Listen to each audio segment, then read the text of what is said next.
Hello বন্ধুরা, আমার রান্না করে দেখাবো বাঁধাকপি রান্না করার নিরামিষ রেসিপি কিভাবে করছি আপনারা দেখে। প্রথমে আমি বাঁধাকপিটাকে কেটে নিয়েছি সুন্দর করে। তারপরে দেখুন এখানে কেটে নিয়েছি আলু গোল গোল করে।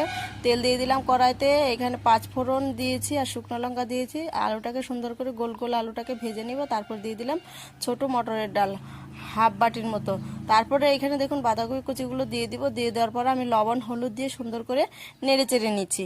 নেড়ে চেড়ে নেওয়ার পর দেখুন সুন্দর করে একটু ভেজে নেব। ভেজে নিয়ে একটু কাঁচা লঙ্কা দিয়ে দেবো। কাঁচা লঙ্কাটা দিয়ে এই দেখুন তারপরে দিয়ে দিব জল।